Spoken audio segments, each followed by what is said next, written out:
ಹಾಗೆ ಎಲ್ಲೋ ಒಂದು ಕಡೆ ಯಕ್ಷಗಾನದ ಒಂದು ಸೊಗಡನ್ನ ನೀವು ಪ್ರೆಸೆಂಟ್ ಮಾಡಬೇಕಾದ್ರೆ ಪ್ರಸ್ತುತಪಡಿಸಬೇಕಾದ್ರೆ ನಿಮ್ಮದೇ ಭಾಗದ ಒಂದು ಕಲೆ ಇದು. ಸೊ ಅದನ್ನ ನೀವು ಪ್ರೆಸೆಂಟ್ ಮಾಡಬೇಕಾದ್ರೆ ತುಂಬಾ ತುಂಬಾ ಸರಳ ಅಂತ ಅನಿಸ್ತಾ ಅಥವಾ ಎಲ್ಲೋ ಒಂದು ಕಡೆ ಕ್ಲಿಷ್ಟಕರ ಅಂದ್ರೆ ಸಿನಿಮಾದ ರೂಪದಲ್ಲಿ ನಾವು ಅದನ್ನ ಒಬ್ರು ಪ್ರೇಕ್ಷಕರಿಗೆ ಕೊಡಬೇಕು ಅಂದಾಗ ಕ್ಲಿಷ್ಟಕರ ಅಂತ ಅನ್ಸಿದುಂಟಾ ಈ ಒಂದು ಸಿನಿಮಾ ಖಂಡಿತ ಕಷ್ಟ ಅಂತೂ ಇದ್ದೇ ಇದೆ, ಇಲ್ಲ ಅಂತ ಅಲ್ಲ. ಯಾಕಂದ್ರೆ ಒಂದೊಂದು ಫ್ರೇಮ್ ಅಲ್ಲಿ ನಾವು ಹತ್ರ 400 ಇಂದ 500 ವೇಷಗಳನ್ನ ಪ್ರೆಸೆಂಟ್ ಮಾಡ್ಬೇಕಂತ ಹೇಳಿದ್ರೆ ಆ 400 ಇಂದ 500 ವೇಷಗಳಿಗೆ ಬಣ್ಣ ಬರೆಯೋರಿಂದ ಹಿಡಿದು ಬಟ್ಟೆ ಹಾಕುವವರಿಂದ ಹಿಡಿದು ಎಲ್ಲರನ್ನೂ ಸೇರಿಸಿದ್ರೆ ಹತ್ರ 1000 ಜನ ಎಕ್ಸ್ಟ್ರಾ ಬೇಕು. 500 ಜನಕ್ಕೆ 1000 ಎಕ್ಸ್ಟ್ರಾ ಬೇಕು, 1500 ಜನ ಇರಬೇಕು. ಈ ತರದಲ್ಲಿ ನಾವು ಶೂಟ್ ಮುಗಿಸಿದೀವಿ. ಅಂದ್ರೆ ಕಷ್ಟ ಅಂತ ಅನ್ಸ್ಲಿಲ್ಲ, ಕಷ್ಟ ಆಯ್ತು, ಕಷ್ಟ ಅನ್ಸ್ಲಿಲ್ಲ. ಓಕೆ, ಯಾವ ಭಾಗದಲ್ಲಿ ನಿಮಗೆ ತುಂಬಾ ಕಷ್ಟ ಅಂತ ಅನ್ಸಿದ್ದು ಈ ಒಂದು ಸಮಯದಲ್ಲಿ? ಅದೇ ಎಲ್ಲ ನಾವು ಕಲ್ಪನೆ ನೋಡೋದು ಸುಲಭ, ಕಲ್ಪನೆ ಮಾಡ್ಕೊಳ್ಳೋದು ಸ್ವಲ್ಪ ಹೀಗೆ ಮಾಡ್ಬೇಕು ಅಂತ. ಅದಕ್ಕೆ ಕಾರ್ಯರೂಪ ತರಲಿಕ್ಕೆ ಎಷ್ಟೋ ಜನರದ ಶ್ರಮ ಇರ್ತದೆ. ಅವರೆಲ್ಲರ ಶ್ರಮ ಕೂಡಿದವಾಗ ಮಾತ್ರ ಅದು ಸಕ್ಸಸ್ ಆಗ್ಲಿಕ್ಕೆ ಸಾಧ್ಯತೆ ಇದೆ.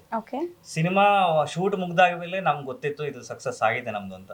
ಯಾಕಂದ್ರೆ ಯಾವ ದಿವಸವೂ ನಮ್ಗೆ ಡಿಲೇ ಆಗದಂಗೆ ನಾವ್ ಏನ್ ಅನ್ಕೊಂಡಿದೀವಿ ಅದನ್ನ ಅಚೀವ್ ಆಟೋಮೆಟಿಕ್ಲಿ ಆಗ್ತಿದೆ. ಇದು ನನ್ನ ಲೆಕ್ಕದಲ್ಲಿ ಯಕ್ಷಗಾನವೇ ಎಲ್ಲರನ್ನ ಕರ್ಸ್ಕೊಂತು, ಯಕ್ಷಗಾನವೇ ಎಲ್ಲರ ಹತ್ರ ಕೆಲಸ ಮಾಡಿಸ್ಕೊಂತು ಅಂತ ನಾನು ಅನ್ಕೊಂತೀನಿ. ಯಾಕಂದ್ರೆ ಅದೊಂದು ಒಂಥರ ದೈವಿಕ ಕಲೆ, ಅದು ಸಾಧ್ಯವೇ ಇಲ್ಲ. ಯಾಕಂದ್ರೆ ಇನ್ನು ಮೊದಲು ನಾನೊಂದು 12 ವರ್ಷ ಹಿಂದೆ ಮಾಡ್ಲಿಕ್ಕೆ ಹೋಗಿದ್ದೆ. ಯಾಕೆ ಆವಾಗ ಆಗ್ಲಿಲ್ಲ ಅದು.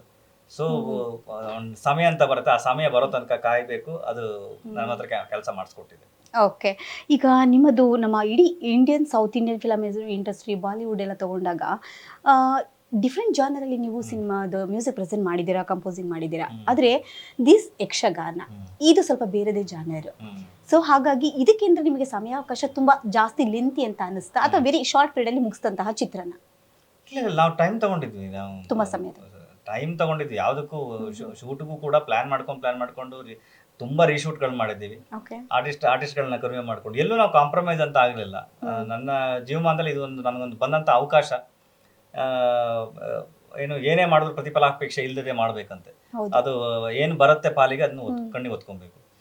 ಸೊ ಹಾಗಾಗಿ ಇಲ್ಲಿ ಎಲ್ಲಾ ಪ್ರಯತ್ನಗಳು ಹೇಗಿತ್ತಾನೆ ಹೇಳಿದ್ರೆ, ಒಂದು ಒಳ್ಳೆ ಯಕ್ಷಗಾನವನ್ನ ವಿಶ್ವಗಾನ ಮಾಡಬೇಕು ಅನ್ನುವಂತ ಒಂದೇ ನಮ್ಮ ಏನು ಕೂಗಾಗಿತ್ತು, ಬಿಟ್ರೆ ಬೇರೆ ಏನೂ ಇಲ್ಲ.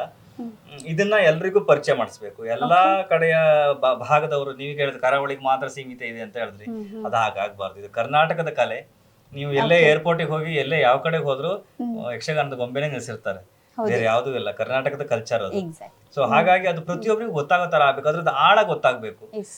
ಒಂದು ಆರ್ಟ್ ಫಾರ್ಮ್, ಅದರಲ್ಲಿ ನೃತ್ಯ ಇದೆ, ರೂಪಕ ಇದೆ, ಏನು ಹಾವಭಾವ ಇದೆ, ಮಾತುಗಾರಿಕೆ ಇದೆ, ಹಿಮ್ಮೇಳ ಇದೆ.